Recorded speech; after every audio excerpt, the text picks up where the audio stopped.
Ayo, segera download Quran Tadabbur, tafsir dalam genggaman Anda.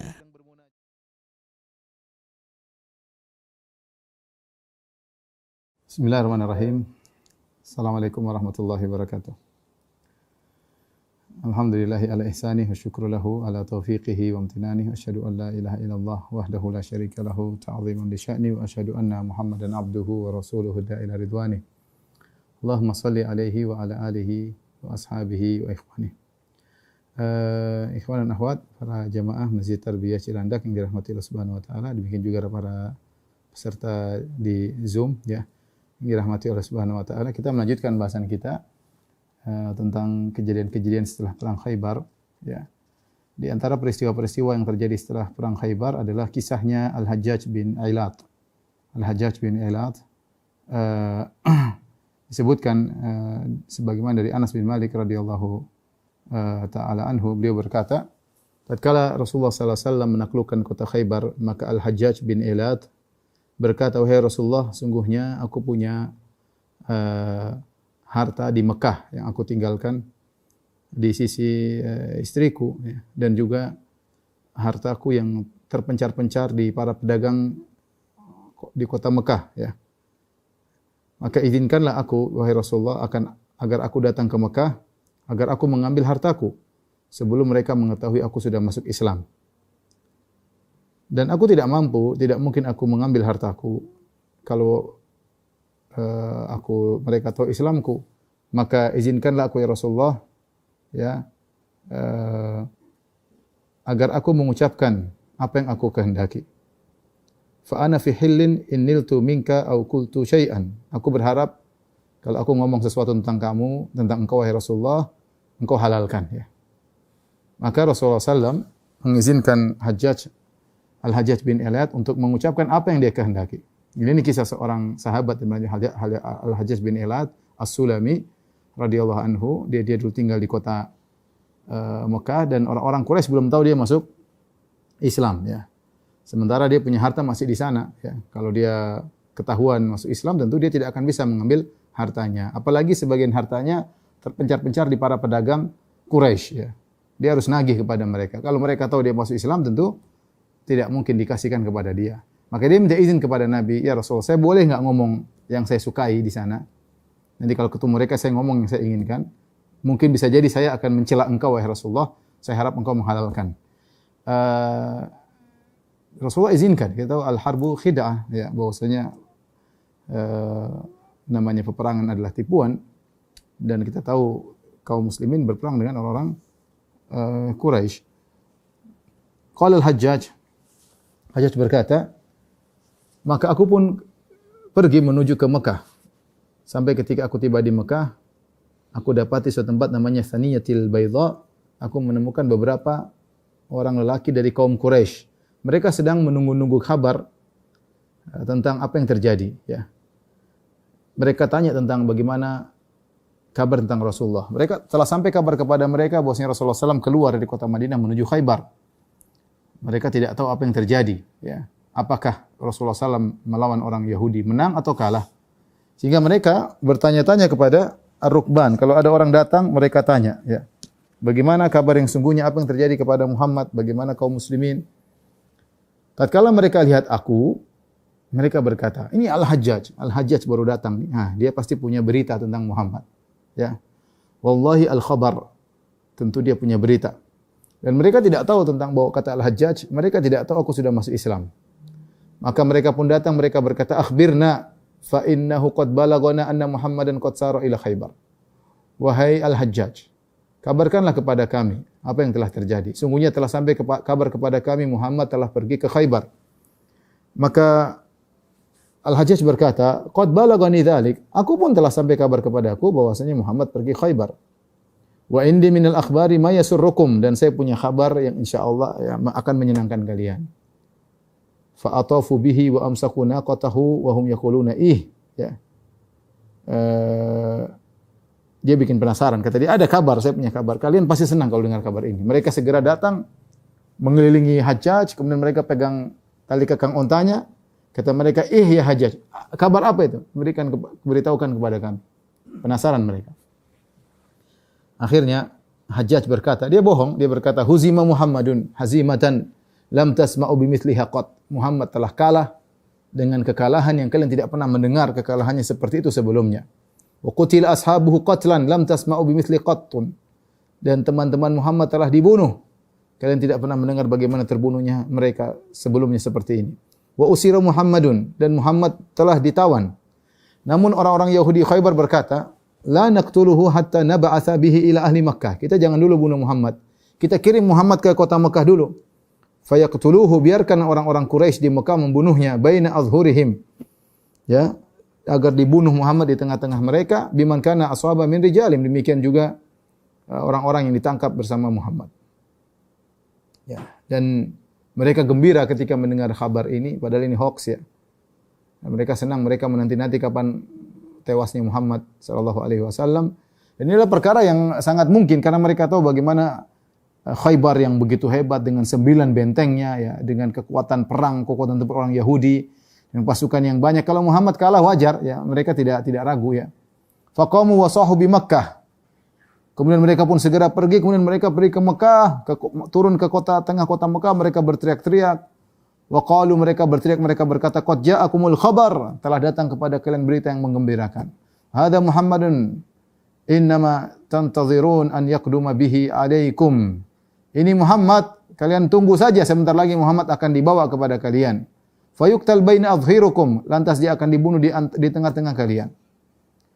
Al-Hajjaj kemudian berkata, kalau begitu kawan-kawan, a'inuni ala jam'i mali bi Makkah.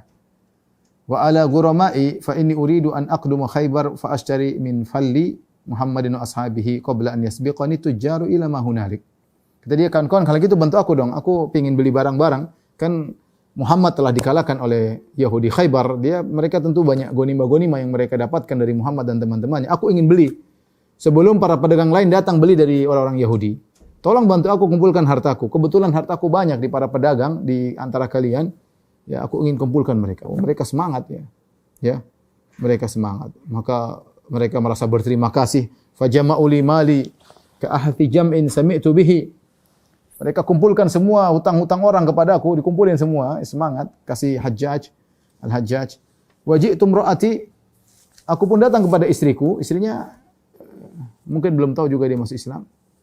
Wa qultu la ijma'i li ma kana indaki. Harta yang masih ada pada kamu kumpulkan buatku.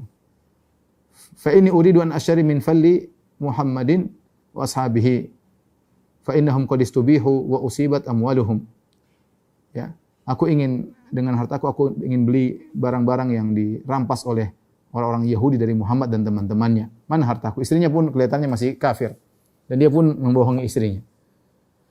Akhirnya dia ambil hartanya dari istrinya, dia ambil hartanya dari teman-temannya, orang-orang yang berutang kepada dia. Kemudian khabar tersebar bahwasanya Muhammad telah ditangkap dan sebentar lagi akan dibawa ke kota Mekah.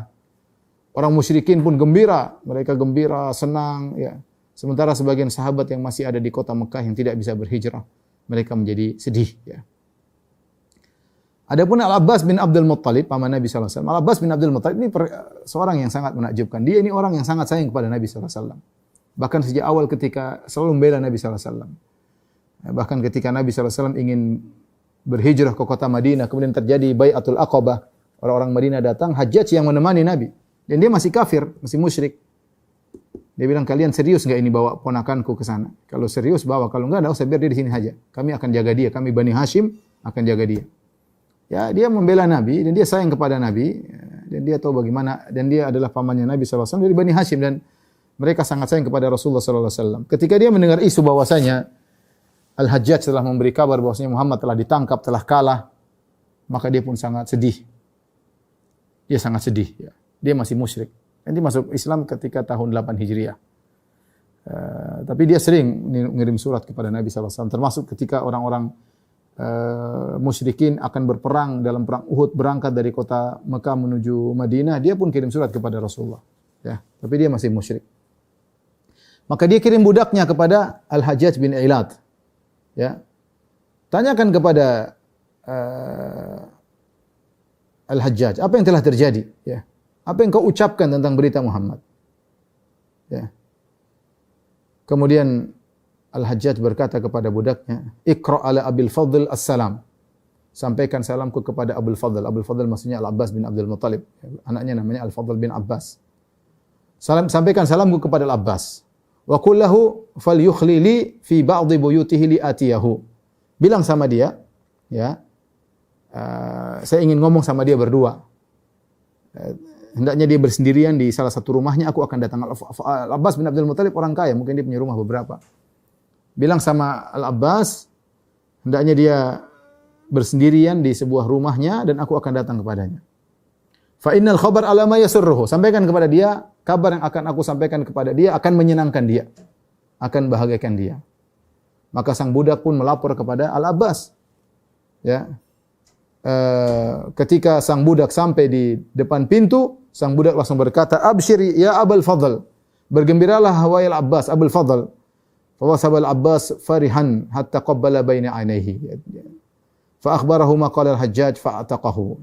Dia bilang, gembiralah wahai Al-Abbas, sungguhnya Al-Hajjaj bin Ilat memiliki kabar yang menyenangkan engkau. Maka Al-Abbas pun gembira, kemudian dia pun mencium kening budaknya.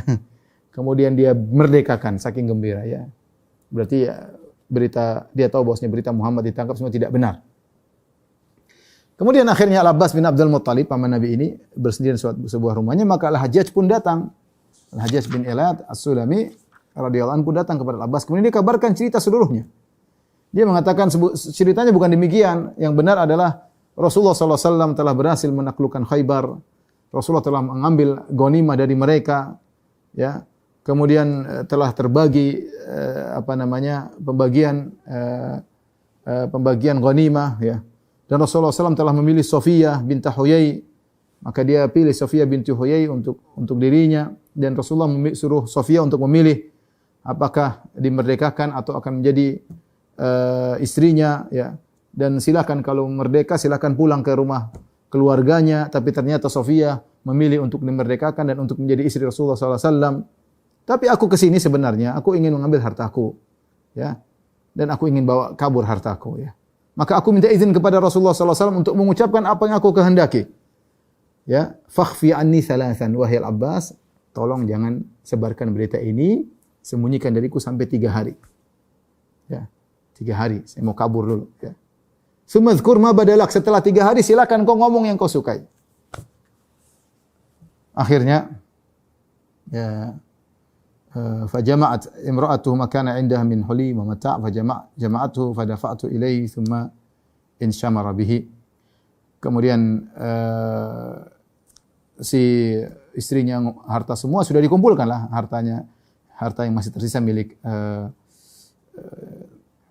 Ibnu Allat, ya, Al-Hajjaj dikumpul oleh istrinya, kemudian dikasihkan kepada dia, kemudian dia pun pergi meninggalkan kota Mekah. Setelah 3 hari lewat, saatnya Al-Abbas buka kartu, maka Al-Abbas pun datang kepada istrinya Al-Hajjaj. Faqala laha, maka Al-Abbas ingin memastikan bagaimana nasib Al-Hajjaj. Ma fa'ala zawjuki? Apa gerangan dengan suamimu? Maka dia kabarkan, suamiku sudah pergi hari ini dan ini, sudah pergi. Kemudian istrinya Al-Hajjaj ingin menghibur Al-Abbas. Kata dia, la yahzunkallah ya Abul Fadl. Laqad syaqqa alaina alladhi balaghaka. Jangan kau terlalu sedih wahai Abul Fadl, wahai Al-Abbas. Berita tentang Muhammad ditangkap dan akan didatangkan di sini, akan dibunuh di kota Mekah. Sungguhnya yang memberatkanmu juga memberatkan aku, ya. Kami juga merasa berat mendengar berita tersebut. Maka Al-Abbas berkata, ajal, tentu aku tidak sedih. Allah tidak akan menyedihkan aku. La yukhzinnillah, Allah tidak menyedihkan aku. Walam yakun bihamdillah illa ma ahbabna, dan yang terjadi alhamdulillah sesuai dengan yang kami kehendaki, yang kami sukai. Sungguh Al-Hajjaj suamimu telah mengabarkan kepadaku bahwasanya Muhammad Rasulullah SAW telah berhasil menaklukkan Khaybar. Kemudian Rasulullah SAW Muhammad telah menikah dengan Safiyah binti Huyai. Ya. Kalau kau memang punya kebutuhan dengan suamimu, nyusullah suamimu. Sana pergi ke kota Madinah. Istrinya bingung. Istrinya bilang, "Adzunnuka wallahi shadiqan." Menurutku kau ini benar. Qala fa inni shadiq. Kata Al-Abbas, saya benar, saya jujur ini. Wal amru ala akhbartuki. Yang kabar sungguhnya sebagaimana yang aku kabarkan kepada engkau wahai istrinya Al-Hajjaj. Kemudian Al-Abbas bin Abdul Muttalib paman Nabi ini kemudian dia pergi ke Ka'bah. Nah, biasa orang musyrik mereka tawaf dan dia bersyukur karena Muhammad selamat. Qad labisa hullatan lahu wa tatayyab, maka dia pakai baju yang indah, kemudian dia pakai parfum. Kemudian dia ambil tongkatnya, kemudian dia berjalan di Ka'bah, kemudian dia tawaf. Setelah itu dia datang menuju ke orang-orang Quraisy dan mereka berkata kepada Al-Abbas, "La yusibuka illa khairun ya Abul Fadl, hadza wallahi tajalludu li harril musibah." Semoga tidak menimpamu kecuali kebaikan wahai Al-Abbas. Demi Allah, sikapmu ini adalah sikap yang tegar dalam menghadapi musibah. Ya, mereka tahu Al-Abbas sayang kepada Muhammad karena dari Bani Hashim ponakannya. Jadi mereka menyangka Al-Abbas bin Abdul Muttalib pakai baju indah, kemudian tawaf, menyangka dia berusaha bersabar, padahal begitu sedih dengan apa yang menimpa Muhammad. Apa kata Al-Abbas? Kalla wallahi lam yusibni illa khairun bihamdillah. Sekali-sekali tidak apa yang kalian sangkakan. Sungguh, aku tidak ditimpa kecuali kebaikan dengan aku muji kepada Allah. Ya, orang kafir Quraisy mereka tahu Allah Subhanahu wa taala.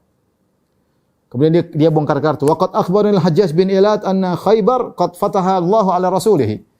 Bahwasanya Al-Hajjaj bin Ilat telah mengabarkan kepada aku bahwasanya Muhammad telah menaklukkan kota Khaybar. Ya. Dan dia telah menikah dengan Sofia. Dan dia memintaku untuk aku menyembunyikan perkara ini selama 3 hari. Sungguhnya dia datang kepada kalian untuk mengambil harta dari kalian. Nah, sekarang dia sudah pergi. Maka orang-orang kafir Quraisy yang tadinya sudah bergembira, akhirnya mereka pun sedih kembali. Ya. Mendengar Muhammad justru menang. Ya. Sementara kaum muslimin yang masih ada di Mekah yang tadinya sedih, gembira kembali.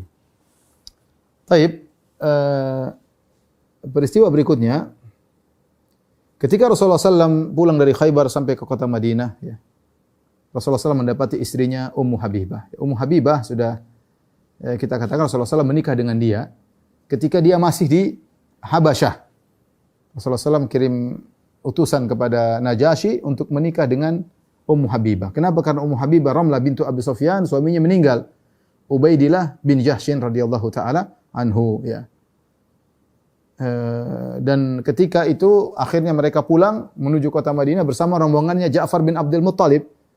Ja'far bin Abdul Muttalib, ya, dengan rombongannya Al-Asy'ariyin, Abu Musa Al-Asy'ari dan kawan-kawannya. Kemudian dengan 2 kapal mereka datang dan sampai kota Madinah. Akhirnya para sahabat dari kota Madinah mereka langsung ke Khaybar karena segera bertemu dengan Rasulullah SAW. Sementara Ramlah bintu Abi Sufyan itu Ummu Habibah menunggu Nabi di kota Madinah dan dia sudah menjadi istri Nabi SAW karena Nabi menikah dari jarak jauh. Ya, mengirim wakil untuk menikah dengan Ramlah atau Ummu Habibah bintu Abi Sufyan radhiyallahu taala anhuma.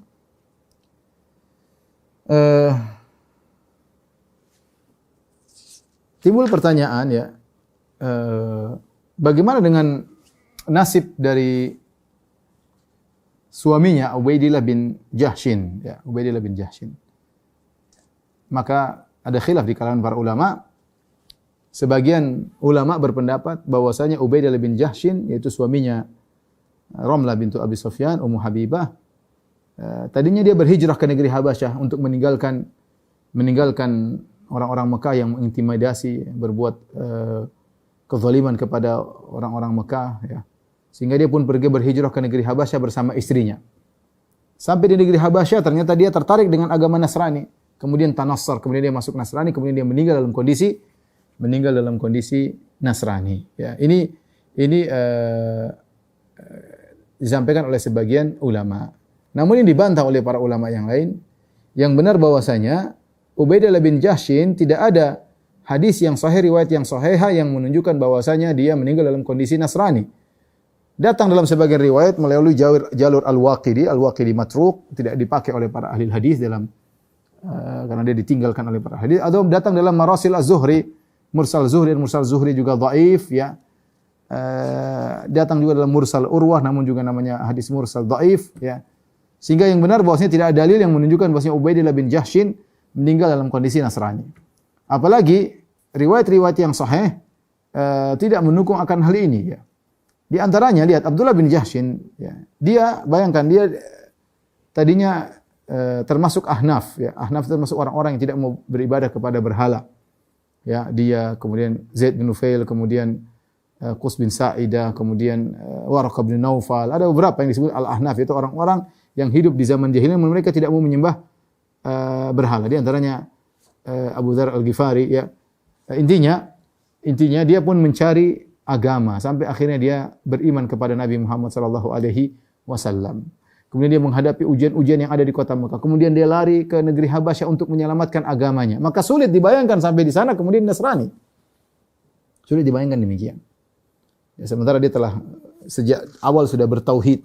Bagaimana kemudian dia berubah menjadi beragama Nasrani. Kemudian yang kedua, disebut dalam riwayat, sebelum dia meninggal dunia, dia berwasiat agar istrinya menikah dengan Rasulullah sallallahu alaihi wasallam.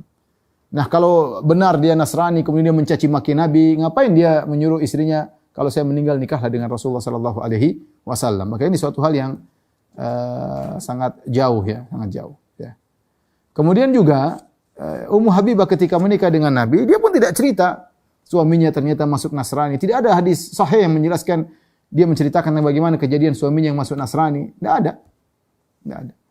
Kemudian di antara hal yang menakjubkan juga, yang menunjukkan bahwasanya Ubaidah bin Jahshin tidak meninggal dalam kondisi Nasrani, yaitu ketika pertemuan antara Abu Sufyan, bapaknya, mertuanya Abdullah bin Jahshin, yaitu bapaknya Ummu Habibah, yang masih kafir ketika itu, Abu Sufyan, ketika dalam perjanjian Hudaybiyah, tahun 6 Hijriah ke atas, maka ketika itu Abu Sufyan pergi ke Romawi, kemudian ke negeri Syam, kemudian dipanggil oleh Heraklius. Kemudian sebagaimana kisah yang ma'ruf, Herakl kemudian ya bertanya-tanya kepada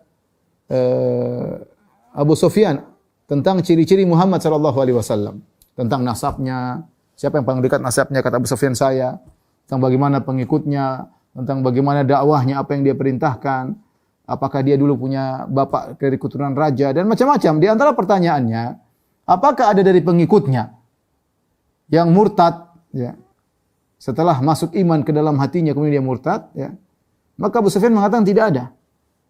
Ini dalam Sahih Bukhari hadis ini, kata Abu Sufyan tidak ada.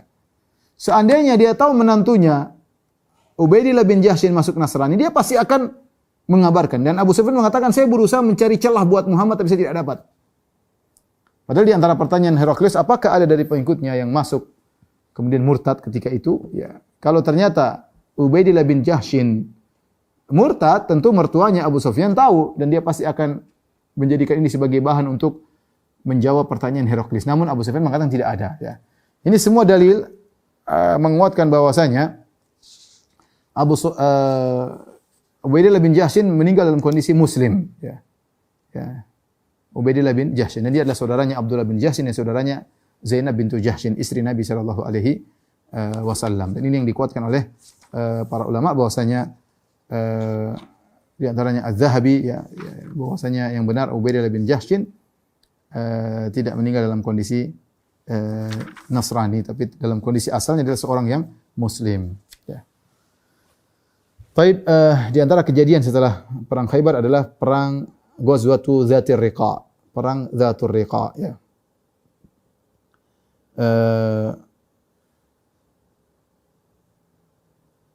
Para ulama khilaf tentang kapan terjadi perang Dzatur Riqa. Dua pendapat secara umum, ada yang mengatakan perang Dzatur Riqa ya, terjadi sebelum perang Khaybar. Dan sebagian ulama mengatakan terjadi setelah perang Khaybar, seperti yang dipilih oleh Al-Bukhari dan juga dikuatkan oleh Ibnu Hajar, bahwasanya perang Dzatur Riqa ini terjadi setelah peristiwa perang Khaybar ya. Oleh karenanya Imam Al-Bukhari meriwayatkan sebuah hadis dalam sahihnya dari Jabir bin Abdullah radhiyallahu anhuma, dan dia termasuk orang yang ikut serta dalam perang Khaybar. Dia mengatakan, Jabir berkata, "Anna Nabi sallallahu alaihi wasallam shalla bi ashabi fil khauf fil ghazwati sabi'ah ghazwati Dzatir Riqa." Bahwasanya Nabi sallallahu alaihi wasallam mengimami para sahabatnya dengan salat khauf pada perang yang ketujuh, yaitu perang Dzatur Riqa. Perang yang ketujuh, ghazwah yang ketujuh. Apa perang-perang yang 1 sampai 7? Perang pertama adalah perang Badar, Ghazwat Badar, perang kedua adalah perang Uhud, perang ketiga adalah perang Khandaq, kemudian perang keempat adalah perang Bani Quraidah, Ghazwat Bani Quraidah, kemudian perang kelima adalah perang Al-Muraisi ya, atau perang Bani Mustalik, kemudian perang keenam perang Khaybar, perang ketujuh adalah perang Dzatur Riqa. Sehingga dari sini Al-Imam Al-Bukhari memilih bahwasanya Perang Dzatur Riqa terjadi setelah perang Khaybar karena inilah perang yang ketujuh yang Nabi ikut serta dalam peperangan tersebut. Wallahu alam, ini pendapat yang lebih kuat. Apalagi disebutkan bahwasanya perang ini diikuti oleh sebagian sahabat seperti Abu Hurairah radhiyallahu anhu, dan kita tahu Abu Hurairah radhiyallahu anhu tidak datang kecuali dalam perang Khaybar. Ya, kalau seandainya perang Dzatur Riqa sebelum perang Khaybar, tentu Abu Hurairah tidak akan ikut. Ketika Abu Hurairah ikut dalam perang ini menunjukkan bahwasanya perang terjadi setelah perang Khaybar. Apa sebab terjadinya perang ini? Perang ini terjadi karena sampai kepada Rasulullah SAW, yaitu mata-mata Nabi, memberi kabar kepada Nabi bahwasanya ada sekelompok orang-orang berkumpul untuk yaitu para pasukan dari Anmar, ya, dari Bani Muharib, ya, Bani Tha'labah, dari Ghatafan, ya. Mereka berkumpul untuk memerangi Rasulullah SAW. Mereka sedang berkumpul rapat untuk menyerang kota Madinah. Sebelum mereka menyerang kota Madinah, Rasulullah SAW yang keluar lebih dahulu. Fakharaja Rasulullah SAW fi arba'i mi'atin min ashabihi wa qila sab'i mi'ah. Maka Rasulullah SAW keluar bawa 400 pasukan, dalam sebagian pendapat 700 pasukan. Kemudian Rasulullah SAW menugaskan Utsman bin Affan untuk menggantikan posisi Nabi di kota Madinah, itu jadi imam dan yang lainnya. Ada yang mengatakan Abu Dzar Al-Ghifari. Intinya Rasulullah menugaskan seorang sahabat, kalau bukan Utsman, Abu Dzar Al-Ghifari, atau mungkin dua-duanya. Ya. Kemudian Rasulullah SAW pun berjalan sampai tiba di tempat mereka, di suatu tempat namanya Nakhlah, ya. Nakhlah itu suatu tempat dekat dengan kota Mekah, ya. Di situ banyak sekali pohon korma, ya. Namun ketika Nabi sampai di situ, tempat mereka, tempat tinggal mereka, ternyata mereka tidak ada. Sudah pada kabur semuanya mereka. Mungkin mereka dengar tentang kedatangan Rasulullah SAW. Yang didapati oleh Nabi cuma sekelompok wanita di situ, ya. Maka akhirnya diambillah oleh Rasulullah SAW wanita tersebut, dan di antara wanita tersebut ada seorang budak wanita yang cantik jelita. Adapun mereka kabur ke gunung, puncak-puncak gunung, ya. Kemudian para sahabat mengejar mereka dan akhirnya ketika sudah dekat dengan mereka, ya, namun belum terjadi peperangan, ya. Saling mungkin serangan-serangan kecil, ya. Waktu tiba salat asar.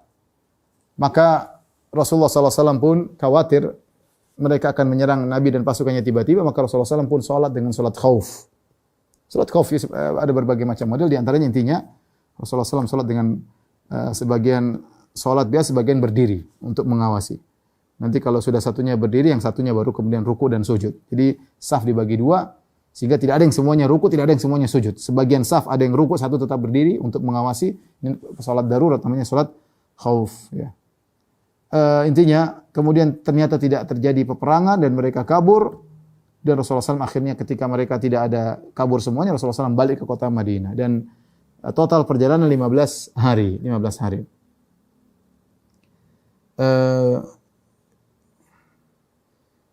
Jabir bin Abdullah radhiyallahu anhu berkata, "Kunna ma'an Nabi sallallahu alaihi wasallam bi Dzatir Riqa." Kami bersama Nabi dalam di Dzatur Riqa.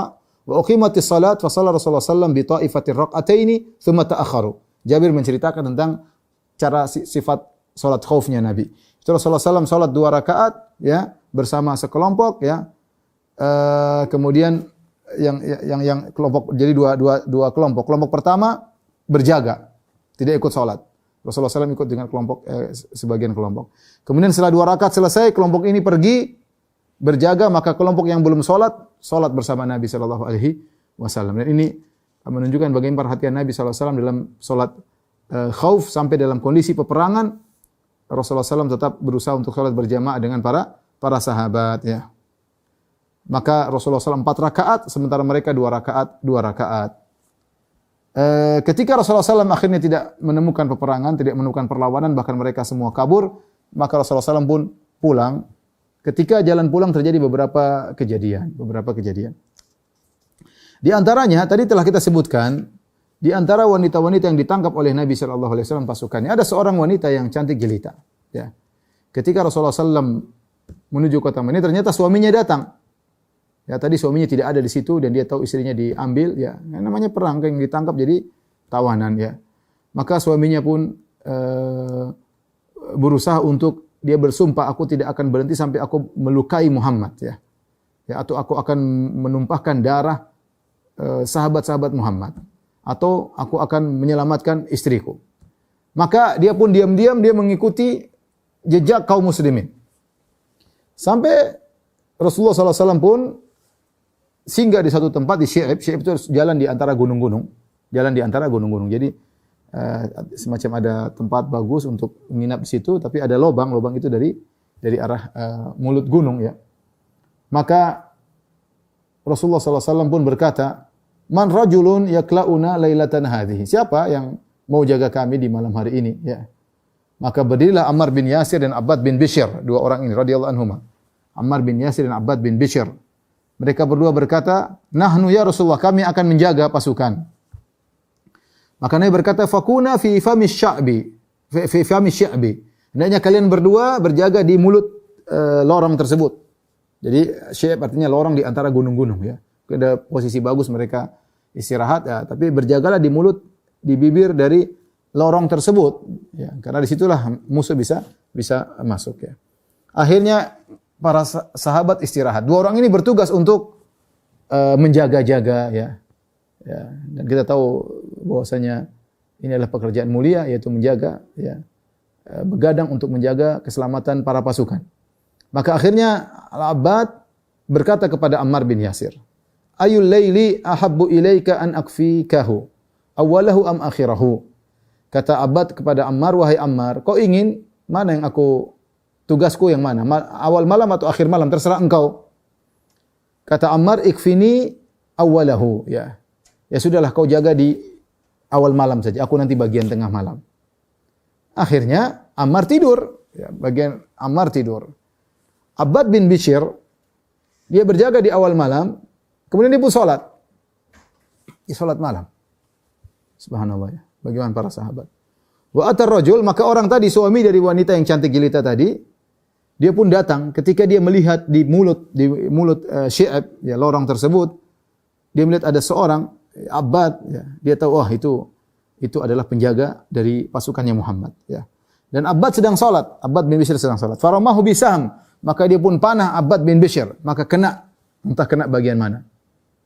Maka Abbad sedang salat, dia cabut itu panah. Kemudian dipanah lagi kedua kali, maka kena lagi. Dia sedang salat, maka dia cabut lagi kedua. Menakjubkan ya.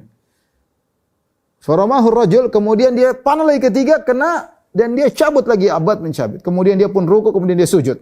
Setelah itu dengan penuh darah dia bangunkan Ammar bin Yasir.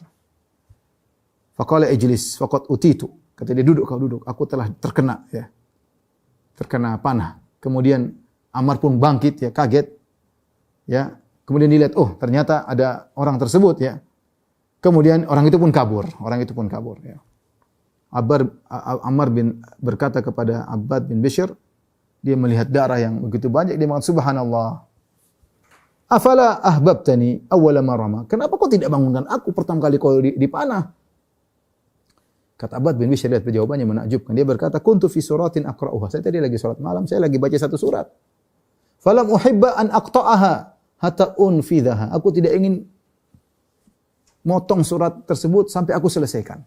Dalam riwayat disebut dia baca surat Al-Kahfi, ya panjang surat Al-Kahfi, panah belum selesai surat Al-Kahfi. Baca lagi kena panah 2 kali, sampai 3 kali baru surat Al-Kahfi selesai, baru dia rukuk dan sujud. Ajib sahabat ini ya. Ya makanya saya bilang, kita kalau lihat cerita ini menakjubkan bagaimana ada sahabat seperti ini. Tapi tidak usah heran, gurunya Muhammad sallallahu alaihi wasallam. Kita jangankan panah, mungkin baru kena semut kita mungkin sudah bingung ya. Boleh kena yang lainnya. Ini panah mengenai dia sampai 3 kali. Yang tidak berhenti baca Al-Quran. Kenapa? Dia lagi senang berlezat-lezat baca surat Al-Kahfi. Ya, iman mereka luar biasa ya. Ya.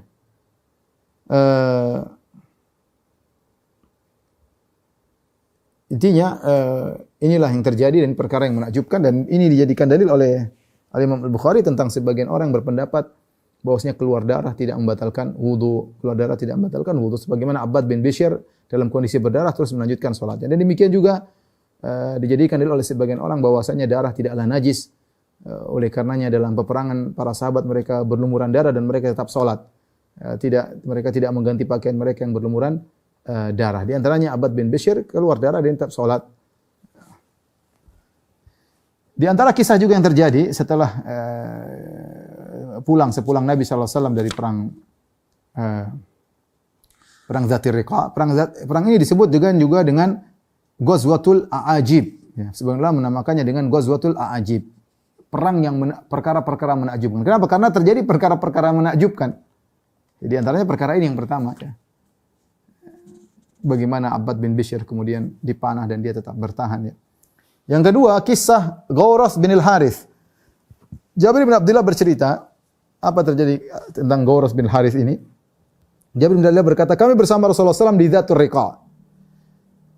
Lalu kami mendatangi sebuah pohon yang punya yang rindang, ya, yang rindang kemudian banyak naungannya. Maka kami ini pohon buat Nabi SAW, Nabi yang istirahat di pohon ini. Ya. Kemudian sampailah di tempat tersebut, ternyata banyak pohon-pohon yang lain, di situ banyak duri-durinya. Maka Rasulullah SAW ya disiapkan tempatnya untuk di pohon tersebut, maka beliau pun istirahat di bawah pohon tersebut. Kemudian wa'allaqa biha sayfahu. Kemudian Rasulullah SAW menggantungkan pedangnya di pohon tersebut, ya. Wa tafarraqan nas wa yastadhilluna syajar. Maka orang-orang pun berpencar-pencar ingin cari tempat untuk bernaung. Kata Jabir, "Fanimna naumatan." Kami pun tidur. Faja'a rajul minal musyrikin yuqalu lahu Ghawras bin Al-Harith. Tiba-tiba ada seorang musyrik datang, namanya adalah Ghawras bin Al-Harith. Fakhtarata sayfa Rasulullah sallallahu alaihi wasallam. Maka dia pun mengambil pedang. Rasulullah pedang di atas diambil. Rasulullah lagi tidur. Kemudian Rasulullah SAW terjaga melihat dia. Dia berkata kepada Nabi, nakut-nakut ini. Kata dia, takhafuni ya Muhammad. Kau takut sama aku, wahai Muhammad? Rasulullah SAW dengan tawakalnya yang tinggi berkata, la, aku tidak takut. Orang ini ngancam lagi. Faman yamna'uka minni. Kau tidak takut. Siapa yang bisa menghalangi engkau dariku? Aku ingin bunuh engkau. Siapa yang bisa membelamu, mencegahmu? Rasulullah dengan tegas mengatakan, Allah yang akan membelaku. Ya. Maka tiba-tiba Rasulullah SAW panggil kami. Faji'na, kami pun datang. Tiba-tiba ada orang Arab Badui ini di sisi Nabi SAW sedang duduk. Rasulullah SAW berkata, Inna hadha ikhtarata sayfi wa ana naim. Ini orang tadi ngambil pedangku sebentar saya sedang tidur. Fastaiqadhu wa huwa fi yadi sultan. Saya bangun tiba-tiba pedang sudah terhunus di hadapanku. Dan dia berkata kepadaku, man yamna'uka minni? Siapa yang bisa mencegahmu dari aku? Faqultu Allah. Aku berkata Allah yang akan mencegahmu. Fa huwa dza jalis. Sekarang dia sedang duduk di sini. Ya. Dia enggak bisa berkutik, ya. Enggak tahu kenapa tiba-tiba dia lemas tidak bisa melanjutkan tujuannya. Ya, Rasulullah SAW tidak menghukumnya. Ya.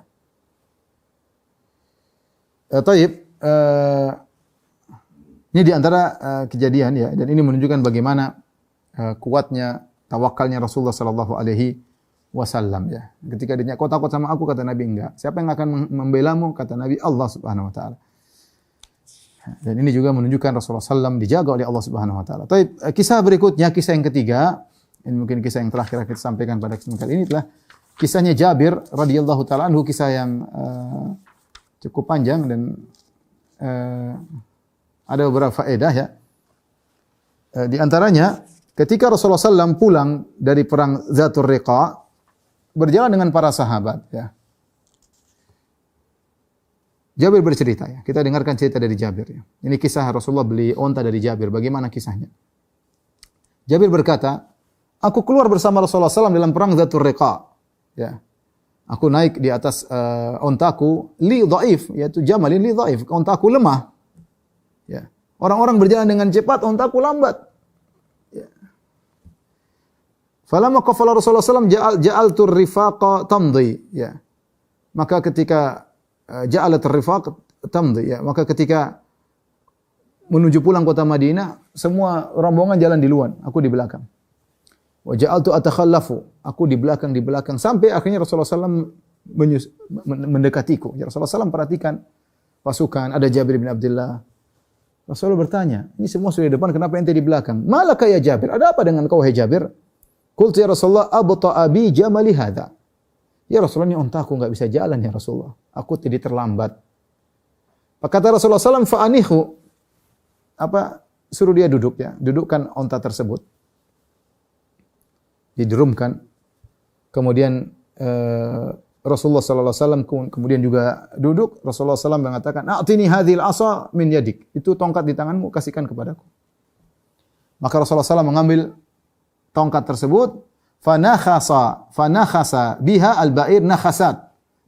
Rasulullah SAW kemudian menusukkan atau menekankan kayu tersebut, tongkat tersebut ke onta beberapa kali. Kemudian kata Nabi, naik onta. Ini mukjizat Nabi sallallahu alaihi wasallam. Farakibtu, tadi onta lemas ya, didorong-dorong sama Nabi begini. Kemudian aku pun naik ya.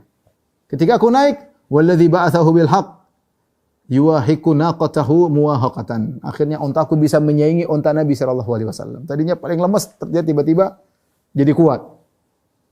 Akhirnya Rasulullah SAW tahaddatsa ma'i Rasulullah. Rasulullah ngobrol dengan aku. Luar biasa. Bagaimana nikmatnya para sahabat bisa ngobrol dengan Rasulullah sallallahu alaihi wasallam. Ini saat-saat indah yang tidak mungkin dilupakan oleh para sahabat. Rasulullah SAW kemudian bilang sama Jabir, "Atabi'uni jamalaka hadha ya Jabir?" Wahai Jabir, setelah ngobrol, mau enggak kau jual ontamu kepadaku? Apa kata Jabir? Qultu ya Rasulullah, bal ahabuhu laka. Gimana aku mau jual ya Rasulullah? Hadiah buat engkau ya Rasulullah. Siapa yang enggak mau kasih menyenangkan hati Nabi sallallahu alaihi wasallam? Hadiah, ambil ya Rasulullah. Ngapain saya jual? Ambil, hadiah. Kata Rasulullah, "La, walakin bi'nihi." Enggak ya Jabir, aku enggak mau ambil. Aku pingin beli. Juallah kepadaku. Kata Jabir, "Fasumni, kalau gitu tawar dong ya Rasulullah." Tawar dong. Rasulullah tawar dengan harga murah. Qad akhadtuhu bi dirham, kata Nabi, "Taib, sah ya, saya beli 1 dirham harganya." Kata Jabir, "La, enggak ya Rasulullah. Idzan yaghbinuni Rasulullah, kalau gitu Rasulullah bikin saya rugi. Enggak, 1 dirham enggak ya Rasulullah." Tadi awalnya mau hadiah, mau kasih hadiah, sekarang disuruh jual 1 dirham enggak mau. Rasulullah berkata, "Fadirhamain." Kalau gitu Jabir, gimana 2 dirham? Enggak tahu. Qultu la, berkata tidak ya Rasulullah. Falam yazal yarfa'u li Rasulullah sallallahu alaihi wasallam hatta balagul uqiyah. Terus Rasulullah SAW tawar, dari 1 dirham, 2 dirham, 3 dirham, terus sampai akhirnya 40 dirham. 40 dirham. Faqultu faqad raditu. Aku ridha ya Rasulullah, ontaku 40 dirham. Subhanallah, tadinya mau kasih gratis, malah dijual malah 40 dirham. Kata Rasulullah SAW, qad radita, kau sudah ridha, sudah senang ya Jabir, cocok 40 dirham. Qultu na'am. Saya setuju ya Rasulullah, tapi saya punya syarat. Annali kafara dhahri hatta ablughal Madinah. Ya Rasul, saya punya syarat, tapi kau jangan ambil dulu ontaku. Biarkan ontaku bawa aku sampai kota Madinah. Nanti di sana baru kau ambil ontaku ya Rasulullah. Kata Nabi, "Na'am, enggak apa-apa." Qultu huwa laka. Kataku, ini ontamu ya Rasulullah. Ya, qala qad akhadhtuhu. Sah ya. Kemudian Jabir berjalan bersama Nabi sampai falamma danauna minal Madinah, luar biasa ya. Ngobrol, Masya Allah ya. Kemudian sudah sampai dekat kota Madinah, aku berkata, "Ya Rasulullah, ini hadithu ahdin bi ursin." Ya Rasulullah, saya adalah pengantin baru ya Rasulullah. Fa'adhan li fi an ata'ajjal ila ahli. Izinkan aku untuk segera pulang ke rumah istriku. Pengantin baru ya Rasulullah. Kata Rasulullah SAW, "Fatazawwaj." Kau sudah nikah ya Jabir? Qultu na'am. Ya, saya sudah nikah. Rasulullah bertanya, "Bikran am thayyiban?" Yang kau nikah gadis apa janda? Qultu bal thayyiban ya Rasulullah. Janda. Rasulullah berkata, "Fahalla bikran tulaibuha wa tulaibuka?" Kenapa kau tidak menikah dengan gadis ya Jabir? Bisa bercanda denganmu, dia bisa bercanda denganmu. Tudaibuka wa tudaibuha, kau bisa ya bersenang-senang dengannya, ya. Memang janda enggak bisa. Intinya Nabi mengatakan, "Kenapa tidak nikah dengan gadis?" Gadis mungkin lebih semangat, lebih riang atau apa gitulah. Qultu ya Rasulullah, ya. Jabir sebenarnya ingin, siapa tidak ingin nikah dengan gadis, ya. Ya. Inna abi usiba yauma Uhud. Aku sebenarnya ingin menikah dengan gadis, tapi kenyataannya tidak demikian. Ayahku Abdullah bin Haram ya meninggal ketika perang Uhud. Wa taraka banatin lahu sab'an, dan saya punya adik-adik 7 wanita, adik perempuan ya. Dan kita sebagaimana pernah kita lihat ketika perang Uhud, Jabir bin Abdullah mewasiatkan, bapaknya mengatakan, Abdullah bin Haram, "Wahai Jabir, perhatikan adik-adikmu." Subhanallah, Jabir radhiyallahu anhu benar-benar menjalankan wasiat ayahnya tersebut. Sehingga dia rela tidak menikah dengan gadis demi untuk adik-adiknya. Maka dia berkata, "Itulah sebabnya fanakahtu imra'atan jami'atan tajma'u ru'usahunna." Maka aku menikah dengan seorang wanita sudah janda yang bisa mengatur mereka, adik-adikku tersebut. Wa taqumu alaihinna, dan bisa mengurusin mereka, ya. Dalam riwayat yang lain dia berkata, "Fakaritu an ajma ilaihinna jariyatan kharqa mithlahunna." walakin imra'atan tumashituhunna wa taqumu alaihinna. Ya. Aku tidak ingin menikah dengan seorang gadis yang juga enggak bisa kerja apa-apa. Nanti ketemu dengan adikku malah main-main aja, enggak bisa ngurus adik-adikku. Maka aku harus nikah dengan janda yang sudah punya keahlian untuk ngurusi adik-adikku. Luar biasa ya. Jabir berbakti kepada ayahnya dan dia perhatian sama adik-adiknya ya, terutama adik perempuan. Oleh karena ikhwan dan akhwat yang dirahmati Allah Subhanahu wa taala, kita perhatian sama adik. Antum yang punya adik perempuan perhatian. Ya. Sebelum menikah, sesudah menikah, tengok-tengok, tanya-tanya kabar mereka ya. Ada keperluan dibantu. Ya secara umum demikianlah ya, kita tetap namanya saudara meskipun masing-masing sudah menikah, maka saling perhatian ya, saling perhatian. Lihat bagaimana Jabir bin Abdullah rela menikah dengan janda, ya, tentu dia lebih senang dengan gadis, tapi bagaimana juga, ya akhirnya dia pilih janda yang bisa ngurusi adik-adiknya. Setelah Jabir menjelaskan, maka Nabi berkata, as-sabta insyaallah. Insyaallah kau sudah benar. Benar yang kau lakukan. Dalam riwayat yang lain Nabi berdoa, fabarakallahu alaik, semoga Allah memberkahi engkau ya. Dan ini sebagaimana juga dilakukan oleh Nabi. Nabi SAW yang mengatakan Jabir, kenapa kau tidak menikah dengan gadis? Rasulullah sendiri tidak menikah dengan gadis. Rasulullah SAW menikah dengan gadis. Cuma siapa? Cuma Aisyah radhiyallahu anha. Sisanya semua janda. Ya. Dan para ulama telah membahas kenapa Rasulullah SAW menikah dengan janda-janda tersebut. Semuanya ada sebab-sebabnya. Seperti tadi Ramlah bintu Abi Sufyan.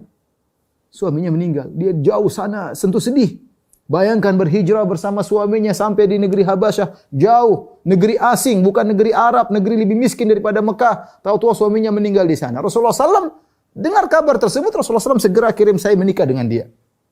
Ya, menikah dengan Ramlah bintu Abi Sufyan untuk menenangkan hatinya. Bukan sembarang laki yang menikah, Rasulullah langsung menikah. Ya, dan Abdullah bin Jahsh, Ubaidillah bin Jahshin adalah sepupu Nabi SAW. Maka Rasulullah menikahi Ramlah bintu Abi Sufyan. Dan di antara faedahnya untuk menarik hati Abu Sufyan. Abu Sufyan gembongnya orang Quraisy, kepala gengnya orang Quraisy setelah Abu Jahal. Ya ternyata putrinya dinikahi sama musuhnya. Akhirnya nanti Abu Sufyan juga masuk Islam radhiyallahu taala anhu ya. Taib, kemudian kata Jabir, tatkala kami tiba di kota Madinah, ya, aku pun datang membawa onta tersebut yang sudah dibeli Nabi kepada Rasulullah sallallahu alaihi wasallam. Sampai aku derumkan di depan pintu Rasulullah sallallahu alaihi wasallam. Kemudian aku duduk di masjid, kan rumah Nabi dekat masjid. Aku duduk di masjid dekat dengan onta tersebut. Kemudian wa kharaja Rasulullah sallallahu alaihi wasallam. Rasulullah pun keluar. Fara'al jamal. Rasul lihat ontanya, ini onta yang dia beli. Kata Rasulullah, "Ma hadza? Apa ini Jabir?" Kata Jabir, mereka orang berkata, "Ya Rasulullah, hadza jamalun ja'a bihi Jabir." Para sahabat berkata, "Ya Rasulullah, ini onta Jabir yang bawa." Rasulullah berkata, "Fa aina Jabir?" Mana Jabir? Jabirnya mana? Fadu itulah aku dipanggil. Kemudian Rasulullah berkata, "Ta'al ya ibna akhi." Wahai, kemarilah putra saudaraku. Khudh bi ra'si jamalika fa huwa lak. Ini ontamu, ambil lagi. Ini onta buat kamu, hadiah dariku, ambil. Tsumma da'a Bilalan. Rasulullah belum bayar nih. Belum bayar, tapi Rasulullah bilang, ini ambil, ini hadiah buatmu. Kemudian Rasulullah panggil Bilal, Rasulullah mengatakan, "Idhhab bi Jabir fa'atihi uqiyatan min dhahabin wa zidhu." Bawa pergi Jabir dan itu ada hartaku, ambil uqiyah dari emas, bukan dari perak. Rasulullah bayar dengan lebih mahal. Ya, berikan kepada Jabir dan tambahkan. Ini boleh seorang beli kemudian dia nanti pembayaran lebih banyak, tidak jadi masalah, itu bukan riba. Fa dhahabtu ma'ahu fa atani uqiyah, maka aku pun pergi bersama Bilal, kemudian Bilal kasih aku bayarannya, wa zadani syai'an yasiran, kemudian dia beri tambahan sedikit.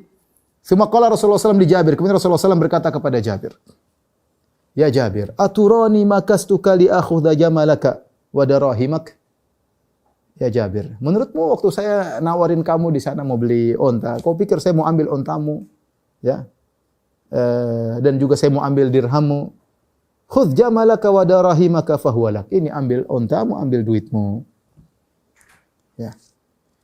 Subhanallah, kata Jabir, "Fallahi ma zala yanmi indana wa nara makanahu min baitina hatta usiba yaumal harrah." Ya, onta tersebut aku jaga sampai terus onta tersebut hidup terus sampai akhirnya dia mati ketika dalam peristiwa Al-Harrah ya. Kemudian juga kata Jabir, "La tufariquni ziyadatu Rasulullah sallallahu alaihi wasallam fa kana fi kisin li hatta ja'a al-Syam yaum al-Harrah fa akhadhuhu fima akhadhu.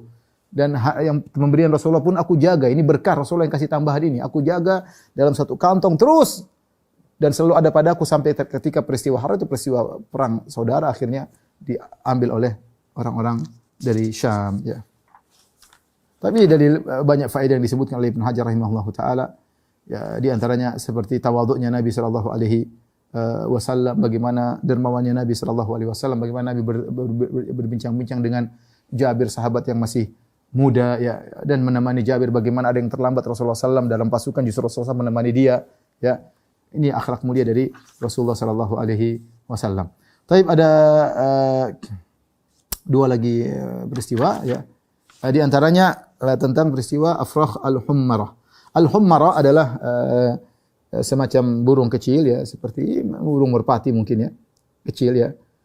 Disebutkan oleh Imam Ahmad dalam musnadnya dan Abu Daud dalam sunannya dengan sanad yang sahih dari Abdurrahman bin Abdullah bin Mas'ud dari ayahnya Abdullah bin Mas'ud radhiyallahu anhu berkata, "Kunna ma'a Rasulullah sallallahu alaihi wasallam fi safarin fantalaqa li hajatihi." Kami sedang bersama Rasulullah SAW suatu safar. Kemudian Rasulullah SAW pergi karena ada keperluan. Faru'aina hummaratan ma'aha farkhan. Kemudian kami lihat ada seekor burung, ada dua anaknya masih kecil. Fa akhadna farkhaiha. Kami pun mengambil dua anaknya. Anak-anaknya kami ambil, faja'at al-hummarah. Tiba-tiba induknya datang. Ya, induknya tiba-tiba datang. Faja'alat tufarrishu. Ya. Kemudian dia pun mengepak-ngepakkan sayapnya dekat kami, ya. Kemudian Rasulullah SAW berkata, "Man faja'a hadhihi biwaladiha, ruddu waladaha ilaiha." Siapa yang bikin kaget atau bikin takut burung ini dengan anak-anaknya, kembalikan anak-anaknya kepada burung tersebut. Ajib, Rasulullah SAW bilang jangan ganggu burung, udah kembalikan anak-anaknya. Ya. Demikian juga dalam ada kejadian juga dari Imam Ahmad meriwayatkan dengan sanad yang sahih dari Abdurrahman bin Abdullah bin Mas'ud dari ayahnya, hanya bercerita, ra'a Rasulullah SAW qaryatan namlin qad harraknaha. Rasulullah SAW melihat ada suatu tempat tinggal semut, kami bakar tempat tinggal semut tersebut. Rasulullah mengatakan, "Man harraka hadhihi?" Siapa yang bakar ini, tempat sarang semut ini? Qulna nahnu, kami yang bakar ya Rasulullah. Qala Rasulullah SAW, "Innahu la yanbaghi an yu'adzaba bin-nar illa rabbun nar." Tidak boleh seorang menyiksa dengan api kecuali pencipta api tersebut, yaitu Allah Subhanahu wa taala. Demikian apa yang bisa saya sampaikan, kurang lebihnya saya mohon maaf. Subhanakallah bihamdik asyhadu an la ilaha illa anta astaghfiruka wa atubu ilaik. Assalamualaikum warahmatullahi wabarakatuh.